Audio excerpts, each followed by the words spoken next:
दिल्ली खेलों में एक ऐसा बदलाव हुआ है जो आने वाले समय में पूरे सिस्टम को बदल सकता है। लेकिन सवाल यह है कि क्या यह बदलाव खेलों के लिए अच्छा है या खतरनाक, और बाकी राज्यों के ओलंपिक संघ भी दिल्ली से कुछ सीखेंगे या आईओए की लताड़ का इंतजार करेंगे। अनुभवी कुलदीप वत्स अब सीईओ की भूमिका में है और सरोज शर्मा बनी है पहली महिला अध्यक्ष। लेकिन क्या यह सिर्फ चेहरों का बदलाव है या खेल प्रशासन को आत्मनिर्भर बनाने की कोई बड़ी रणनीति? आज के वीडियो में हम उस प्लान को समझेंगे जहां कॉरपोरेट जगत और खेल प्रशासन हाथ मिला रहे हैं ताकि दिल्ली ओलंपिक गेम्स के लिए केवल सरकारी बजट पर निर्भर ना रहना पड़े। लेकिन कहानी यहीं खत्म नहीं होती। भारत में खेलों के प्रशासनिक ढांचे में एक नए युग की शुरुआत हो रही है। 3 अप्रैल 2026 को नई दिल्ली में एक भव्य समारोह का आयोजन किया गया। मौका था दिल्ली के ओलंपिक एसोसिएशन द्वारा नवनिर्वाचित बोर्ड के सदस्यों के सम्मान का। यह आयोजन इसलिए भी ऐतिहासिक है क्योंकि दिल्ली ओलंपिक एसोसिएशन शायद देश की पहली ऐसी राज्य एसोसिएशन बन गई है जिसने आईओए के निर्देशों के अनुसार अपने बोर्ड और संविधान में बदलाव किए हैं। यह आयोजन केवल एक सम्मान समारोह नहीं था, बल्कि यह स्पोर्ट्स गवर्नेंस एक्ट को लागू करने की दिशा में दिल्ली की पहली और बड़ी छलांग है, और यहीं से असली खेल शुरू होता है। इस खास शाम के मुख्य अतिथि special commissioner of police Ajay Chaudhary रहे, जिन्होंने कहा कि क्रिकेट के अलावा अन्य खेलों को भी वैसा ही सम्मान मिलना चाहिए। मंच पर कई गणमान्य अतिथियों की उपस्थिति रही, जिनमें योगेश पाल सिंह एसडीएम, जो कि योगा में ऑल इंडिया गोल्ड मेडलिस्ट हैं, साथ ही उप निदेशक संजय मस्ता और एस सुनील भी शामिल थे। शाम की गंभीरता के बीच मनोरंजन का रंग तब घुला जब संजय मस्ता और एस सुनील ने अपनी सुरीली आवाज में गाने सुनाकर समा बांध दिया।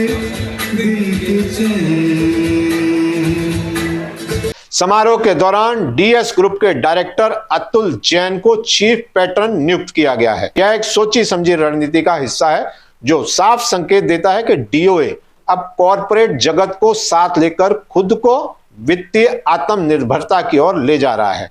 इसका मतलब है दिल्ली ओलंपिक गेम्स जैसे बड़े आयोजन केवल सरकारी अनुदान पर निर्भर ना रहे। लेकिन हर कहानी के 2 पहलू होते हैं।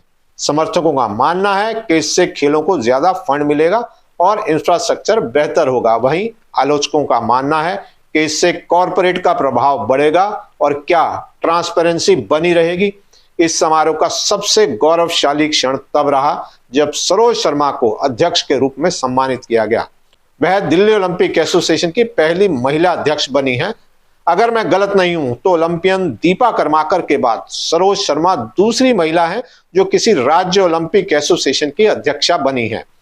यह न केवल महिला सशक्तिकरण का प्रतीक है, बल्कि खेल प्रशासन में महिलाओं की भागीदारी बढ़ाने का भी संकेत है। वहीं एसोसिएशन के अनुभवी पूर्व अध्यक्ष कुलदीप वत्स को अब सीईओ की नई और महत्वपूर्ण जिम्मेदारी सौंपी गई है।